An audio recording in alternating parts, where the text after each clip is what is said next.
This is Residents in a Room, an official podcast of the American Society of Anesthesiologists, where we go behind the scenes to explore the world from the point of view of anesthesiology residents. Before we dive in, a quick thank you to our sponsor, North Star Anesthesia.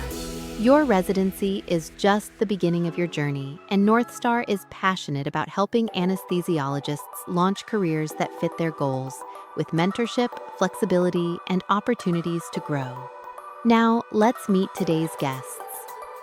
I was part of a team who submitted a medically challenging case that was just accepted to the ASA for this year. This year, I'm really looking forward to learning more about job opportunities and just how to be an even better leader. I'm planning on maybe applying as an ASA student delegate and going through that. But I would also encourage you to look for these fireside chats in CLC, Connect, Learn, Continue. These are intimate gatherings. Hello, and welcome to Residents in a Room, the podcast for residents by residents. I'm today's host, Dr. Wade Coomer. I'm a CA2 at Mount Sinai Hospital in New York City, and I'm excited to be here today, joined by a fellow resident and a medical student, as well as our guest, Dr. Shore Lesserson, who is chair of ASA's annual meeting and the annual meeting oversight committee for 2026. Today, we're going to be talking about ASA meeting, anesthesiology. I'm very excited for this chat. Happy to welcome my guests. And we can start by introducing ourselves. Hello, I'm Toyin Thompson, and I'm a CA3 at UC San Diego. So excited to have everyone over in my city this year. And my name is Surya Indukuri. I'm a fourth-year medical student at the Zucker School of Medicine. Thank you all for having me. I'm Dr. Linda Shore Lesserson. I am the chair of the annual meeting, ASA 2026, which we are thrilled to be in San Diego. So thank you very much. And let's get started.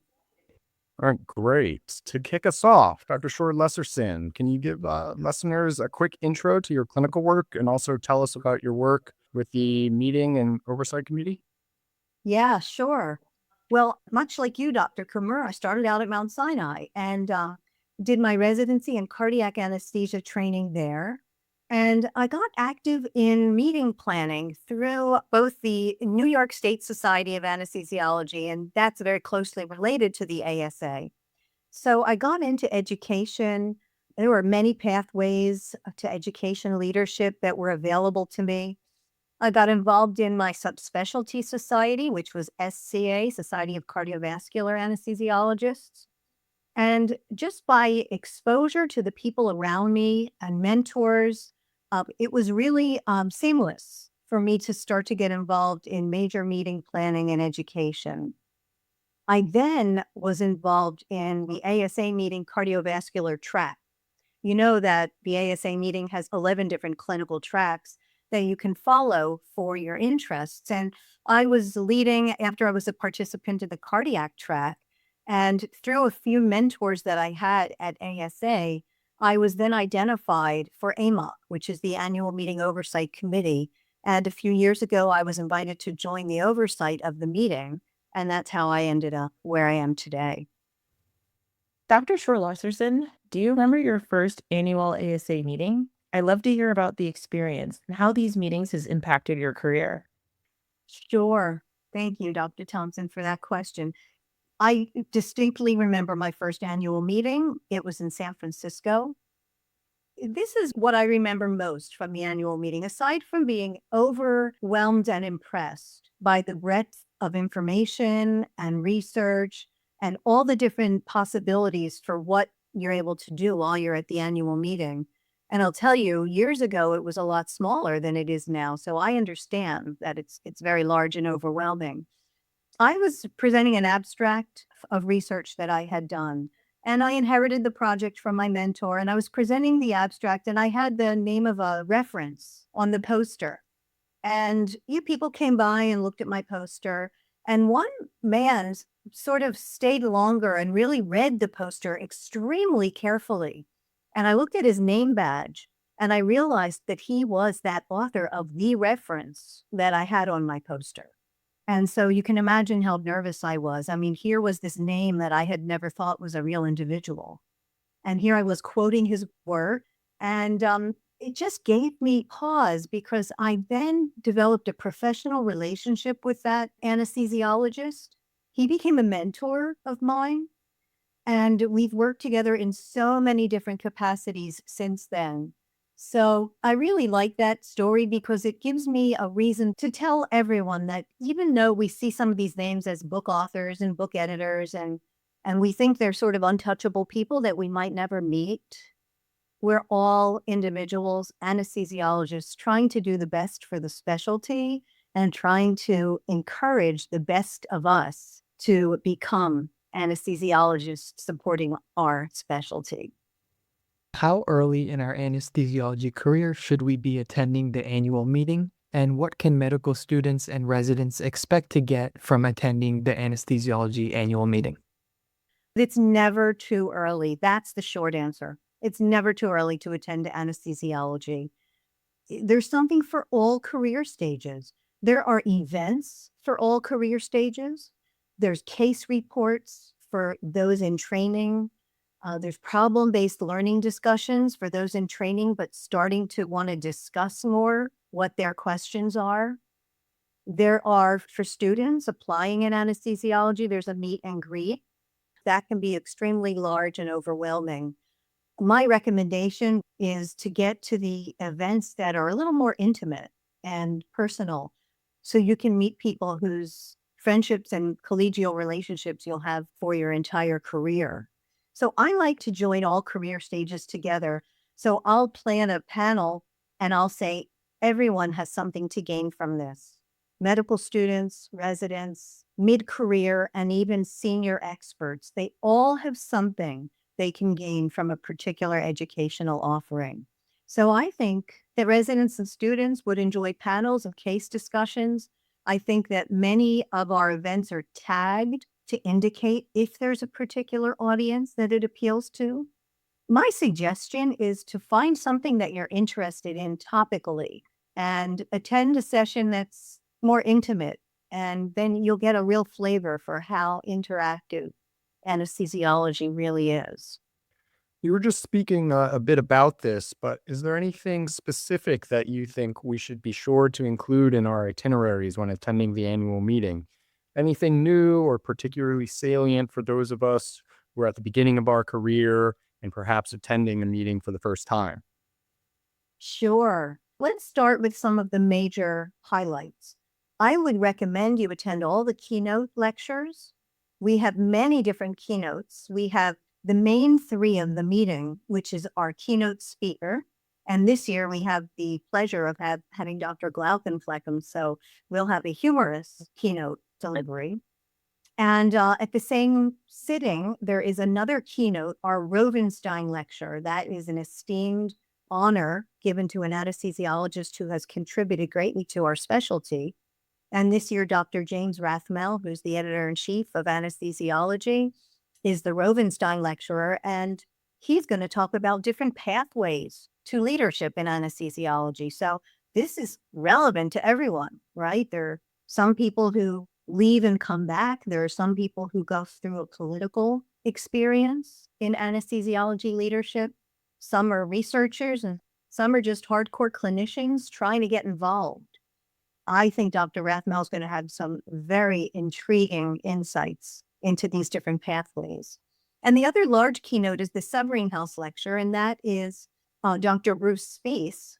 And the Severing-House lecture is a translational research lecture. It's given by a scientist who is renowned for doing research in anesthesiology and related fields. And Dr. Spiess is going to talk about his research on blood and oxygen delivery and just how we might be getting this whole story about transfusions a little bit wrong.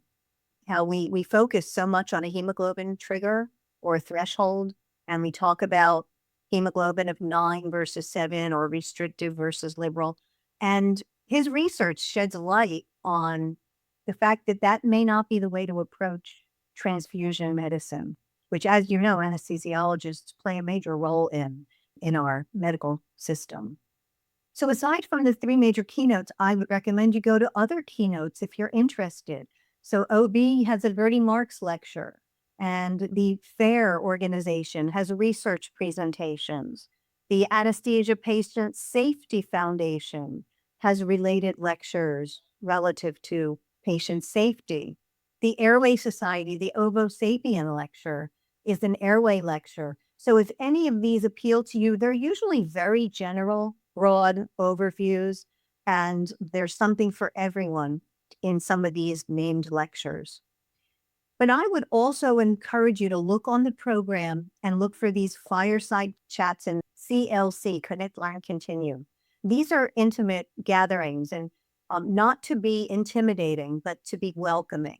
These are roundtables. There's multiple roundtables in a room, and you sit down with 10 other people, and the faculty stimulate discussion among everyone in the room about a certain pivotal topic.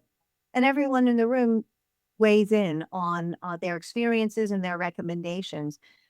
And folks who participate in those are expected or encouraged to continue to communicate with each other as they employ what they've learned at the meeting and perhaps change their practice. So there's just a number of different types of educational offerings I would recommend that you visit. I want to circle back to what you were talking about with mentorship. Mentorship is an important part in all stages of our careers. Will there be opportunities to connect with potential mentors at the ASA meeting? And what advice about mentorship in the meeting can you share? Sure. Well, I touched upon some of my advice about mentorship in my previous discussion about the fireside chats and the CLCs. I can't stress enough that these are intimate gatherings, and you can't help but meet the person next to you or the person across the table. These are excellent opportunities for finding mentorship when you really don't know what you're even looking for, because you're in a room talking about a clinical situation that everyone is interested in. And so those are some of the, I think, foundational educational opportunities that allow us to provide mentor opportunities. There are other avenues. For example, problem-based learning discussions, very, very interactive. And often the faculty member of a problem-based learning discussion is someone that you might keep in touch with after the annual meeting. We have other avenues as well. We have committees in the ASA that want to be more involved in mentorship. So you might find yourself asked if you want a mentor, if you're presenting a medically challenging case, or even a quality assurance case. If you're presenting at the meeting, we're considering having a question in the application form. Would you be interested in having a mentor assist you with the presentation and preparation of this abstract? And these are volunteers in the ASA. These are committee members whose maybe their committee is branching out and not doing as much this year as they thought they would be doing. And so they've taken a pathway of mentorship as one of their goals and one of their opportunities. So that's been a really nice perk that you might find. But you can tell that what I'm suggesting is the only way we can really find mentorship is to put ourselves out there. So be the one who sends in a case report or a medically challenging or a quality improvement project. Be the one who signs up for a CLC. And by being there, the mentorship opportunities really abound, and they do find you. For those of us who haven't attended before, where do we start and how much does it cost? Hopefully you're all in educational programs, and the cost is not something that you would have to personally bear from your own finances. But I do know that resident and medical student registration fees are quite a bit lower than attending registration fees. Student fees are on the order of $150, and resident fees are more. I think they're about double that. Registration fees for attendings and other members are upwards of $500-600. But this is such a worthwhile investment, and the return on your investment is really immeasurable. So what I would do is, first, you want to make sure you have the support to attend the meeting. If you want to go to the meeting, see if you can get yourself there with some sort of presentation.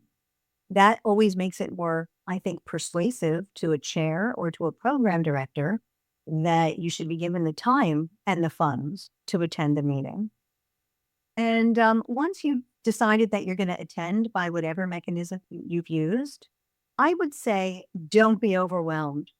So where do we start is a great question. There's thousands of offerings, thousands of lectures, and it can be very overwhelming. So if you have a clinical interest, if you think you're interested in cardiac anesthesia or pain management or regional anesthesia, there are hundreds of offerings in each of those topic areas. As I said, there's 11 distinct clinical tracks. For example, there's a track called fundamentals, and there's a track called perioperative issues, and a track called professional issues. These are all very general tracks. So there's plenty of opportunity to choose general and subspecialty specific education. So look for what you're interested in. That might give you some ideas of what you might want to attend the next day or the next hour after you hear what the cutting edge hot topics are in that particular area. Go to some governance sessions if you're interested in advocacy.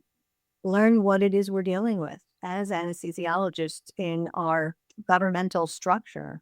Learn about things that affect anesthesiology and medical science. For example, the recent discovery of a genetic predisposition to adverse outcomes in Venezuelan ancestry patients with general anesthesia is something that was very, very interesting. And we're going to have a session on that at the annual meeting. But aside from learning, education, I would say have fun too. So go to the exhibit hall, definitely make your way through the exhibits, go to where the MCCs and the posters are. You'll see all of the different subspecialty partners that we have. You'll see all the different toys, all the different industry partners that we have that have new equipment that they want us to trial. Go to Center Stage in the exhibit hall. Center Stage is a great place to learn about really cutting edge technology, often not yet FDA approved, but in the process. New technology in airway management or hemodynamic management. And usually there's a podcast on Center Stage. So check that out as well. And I would say just try to focus your interests, because I would love to hear afterwards that you found your niche and what you're interested in, rather than the meeting was overwhelming. Surya, I think you presented at the ASA in an oral abstract session, didn't you? Yes, I did. I had a really great experience. There were many people who came to watch, some from the Northwell department, and there were moderators who helped enhance the discussion beautifully. Yes, I was there, and we are improving the stature of the oral abstract sessions, because what you might not know is that an oral abstract presentation in an oral abstract session is an enormous honor. It means that your abstract had a higher grade than 90% of the other abstracts in the abstract monitor sessions. We have now included the oral abstracts in what we are calling the best abstracts. We want everyone to know these are sessions to come to, because this is where the research that changes our specialty is being done. And to be involved in hearing about it where it's fresh, hot off the press, that's really cool to be there. The anesthesiology journal editors are at these sessions. Oftentimes they are moderating with our scientific committee members.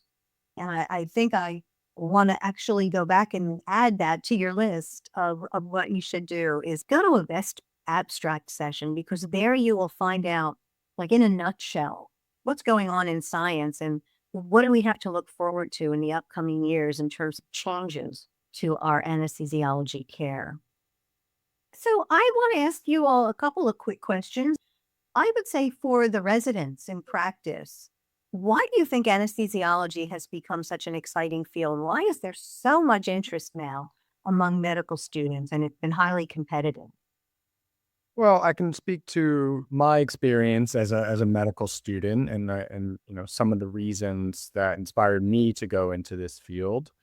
I think it's offers a very unique opportunity to combine the hands-on nature of procedural fields with also kind of the intellectual stimulation of thinking about physiology and pharmacology. But you're doing that on the fly, live every day, and every day is something different and new and exciting. You're able to work with your hands a lot and doing a lot of procedures in a very meaningful way, while also incorporating that kind of intellectual curiosity and really thinking through the problem at hand. I feel like anesthesiology is problem solving at its finest and most raw. And I think that's very exciting, and for students, and obviously it doesn't appeal to everyone, but I think for a lot of people that combination of factors is very enticing. I really have to agree with Dr. Kumar on that. It's a super exciting field. I remember in medical school, anesthesiology is really one of the only specialties that has all the fun and benefits of medicine and procedures without all the downsides of, honestly, the socioeconomic factors that make taking care of patients so hard. You can just give a patient a drug, watch it happen in real time, versus being worried if they can afford to actually take their medications or if they can actually have enough time to make those lifestyle changes that will improve their lives. But like when you're doing like a heart transplant, a liver transplant, taking out someone's cancer, doing a high tech, you literally get to see the problem and be part of the team that solves the problem, giving medications that keep them stable throughout the whole case. And it's just like a really fun conversation that you get to have one on one with the patient as you help them get through their case. So I really think anesthesia is so unique in that, and not a lot of specialties offer that intimate one to one, or even when you're attending, it could be 4-to-1 way where you get to know a patient like the back of your hand, while also making sure you take care of them without all the frustrations and the restraints of, the world that people bring outside of the hospital. Well, thank you. That's exciting to hear.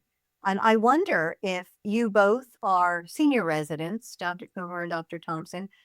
Is it still the same, Surya? Tell us about what's driving you and your colleagues to be pursuing anesthesiology today. Yeah, well, I'm not sure if I can speak for the rest of the medical students, but I definitely will echo what Dr. Coomer and Dr. Thompson have been saying, which is definitely that the mix of procedures is definitely very exciting, especially as a third year and fourth year student.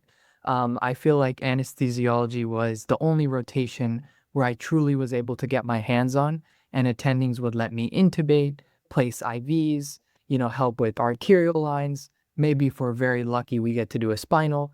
But things like that, just seeing yourself being able to do these procedures and getting instant satisfaction and knowing that you made a real difference in patient care is like very addicting for medical students. So I think that definitely inspires us, to pursue that as a field for residency. I also think that there's a lot of thought processes and intellectual stimulation that goes into anesthesia. Especially as a student, you get asked a lot of questions by attendings that have to do with hemodynamics, physiology, lung ventilation.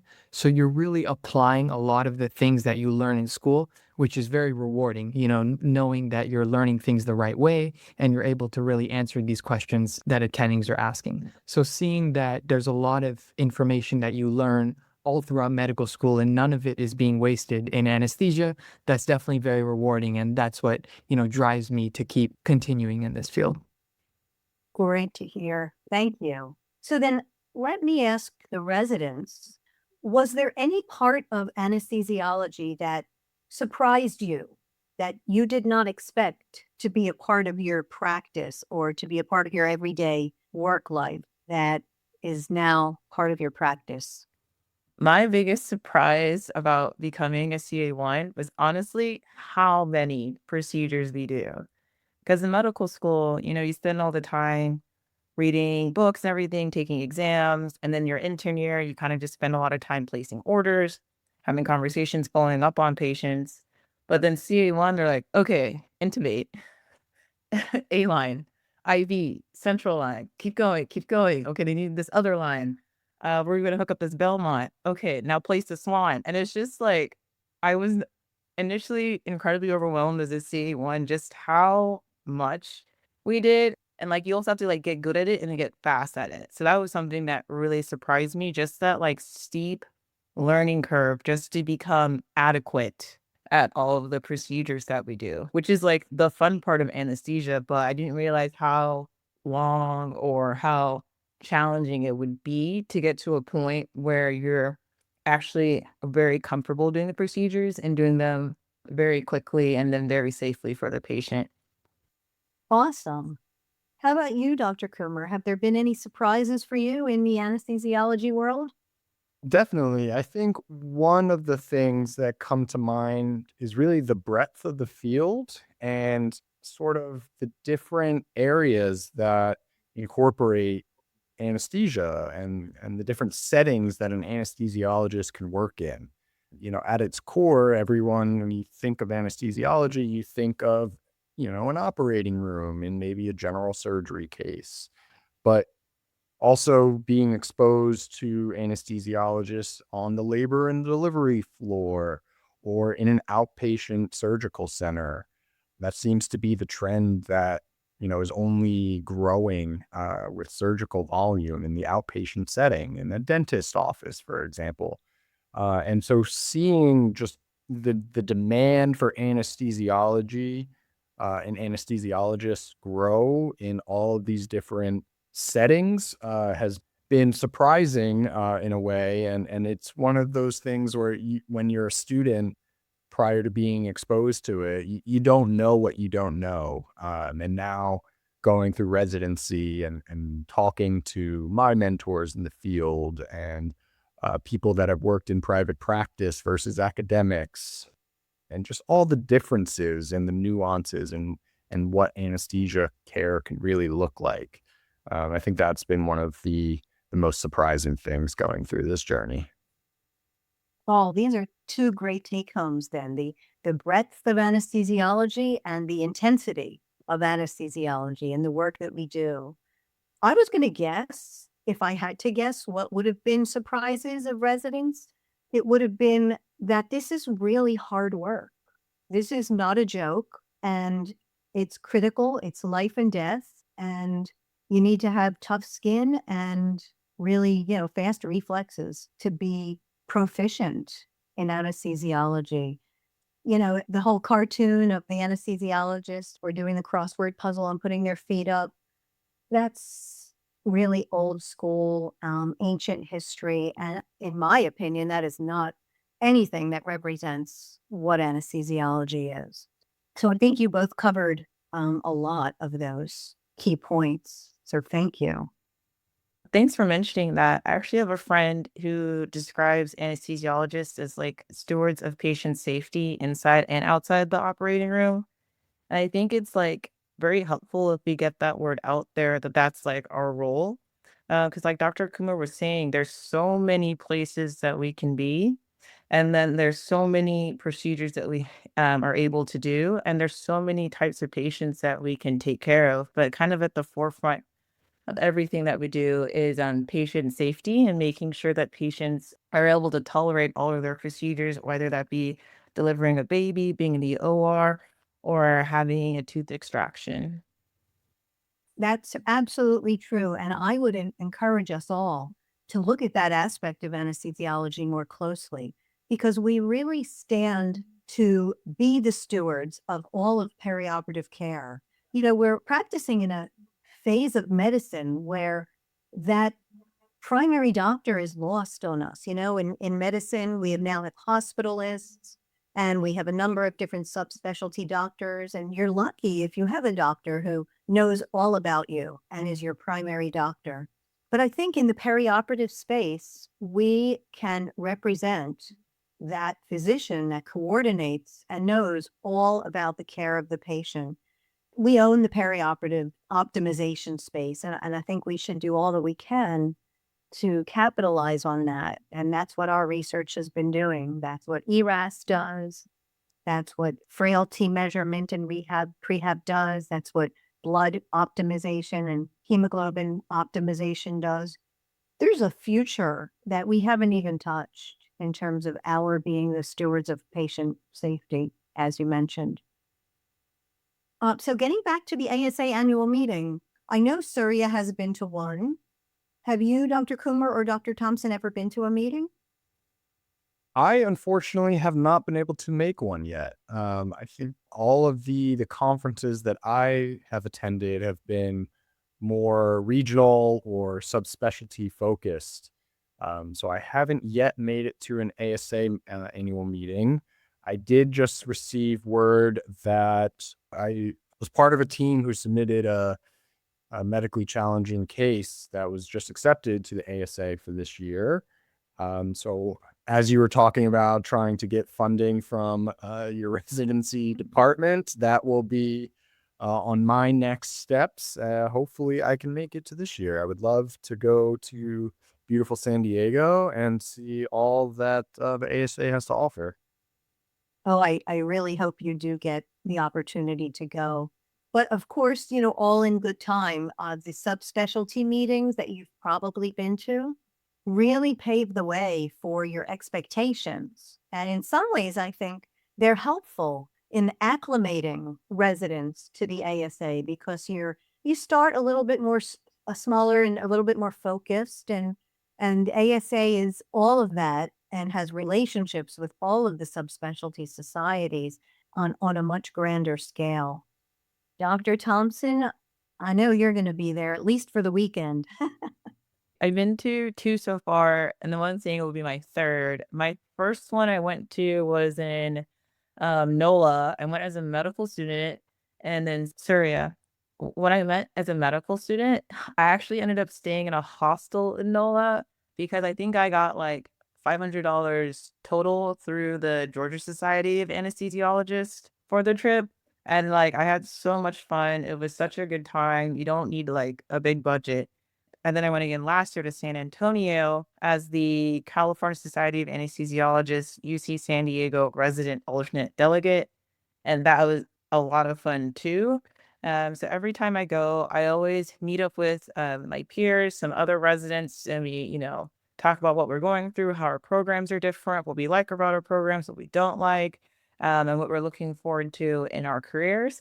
This year, I'm going to go to ASA because it's obviously like in my home city. And this year, I'm really looking forward to learning more about job opportunities, especially as a CA3 and kind of what to do as a younger attending when I'm out and about and just how to be an even better leader because as you all know, like we'll be leaders in our own roles, in our own ORs, and we might have to oversee CRNAs or AAs who might have been practicing longer than we've been alive. So I'm just really looking for, tips and tricks just to become a better anesthesiologist and also a better leader. And I'm also looking forward to attending more fireside chats. I'm so glad you've been bringing those up just so I can find more mentors in my early career.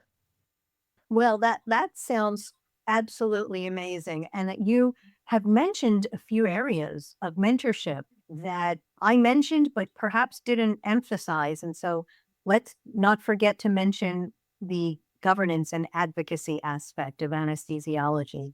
It sounds like you are supported for one ASA by the Georgia Society, and you're active now in the California Society resident section. These are natural avenues for collegial relationships, for mentorship, not to mention what you learn about healthcare economics and its impact on practice of anesthesiology.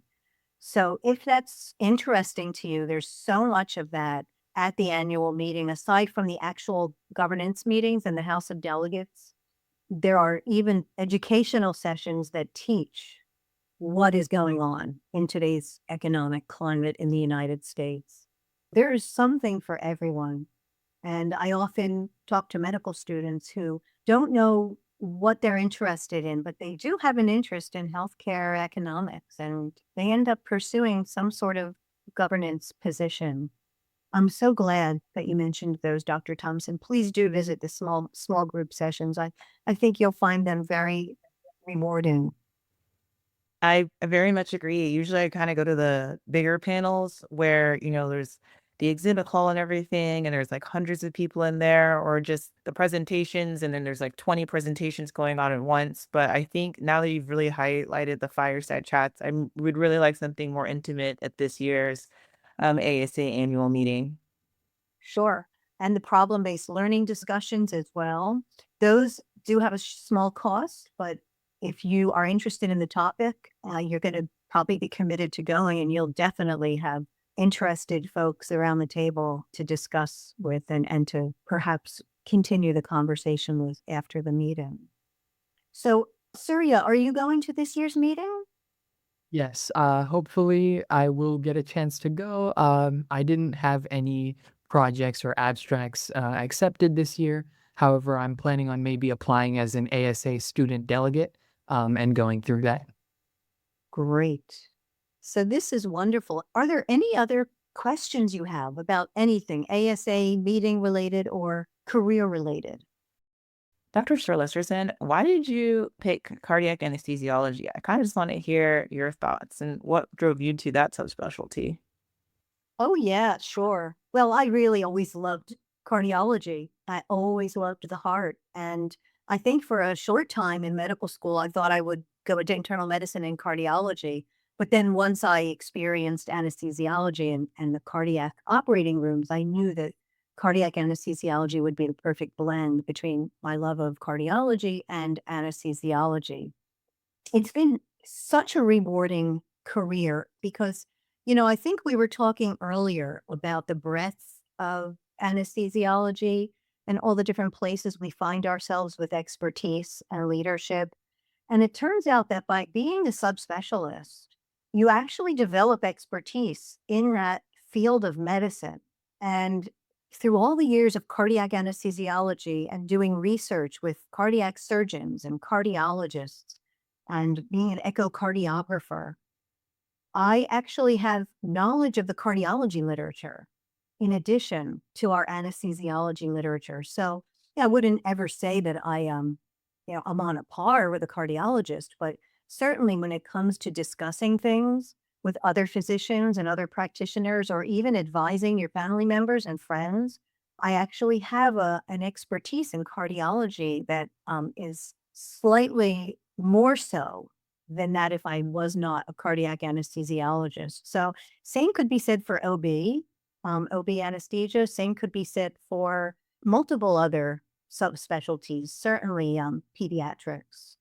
But we become specialists within our own realm. And I couldn't imagine a different career right now. Every day of my career, I have been rewarded and gratified and excited.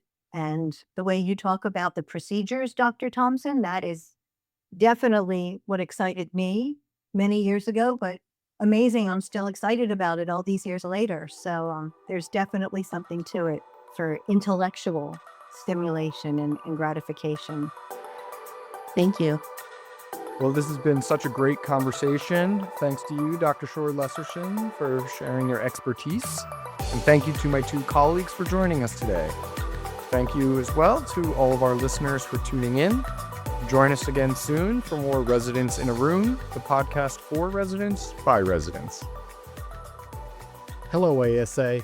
I'm Dr. Patrick Guillaume, your ASA president, and this is the Monday Morning Minute.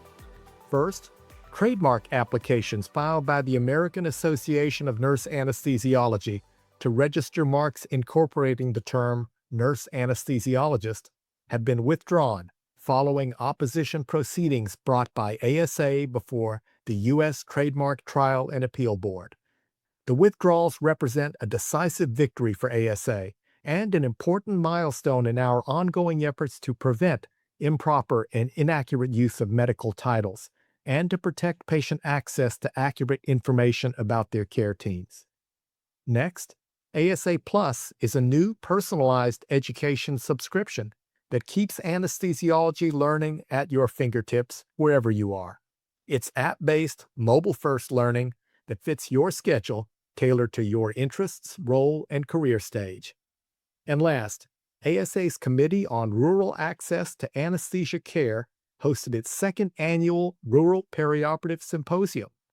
On July 15th, a congressional committee unanimously approved the ASA-led H.R. 9642, the Medicare Access to Rural Anesthesiology Act, to expand patient access to anesthesiologists in rural areas. The bill is teed up for possible consideration by the full U.S. House of Representatives. Well, that's it for now, and I hope you'll follow us on your favorite social media channels and check out my weekly Monday morning outreach. Thanks for listening, and thanks again to North Star Anesthesia for sponsoring today's episode and investing in the future of our specialty. If you're ready to explore what's next after residency, check out North Star to learn how you can build a career that's uniquely your own.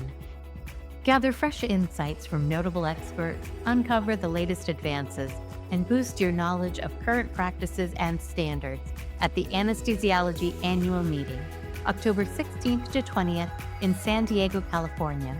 Learn more at asahq.org/annual meeting.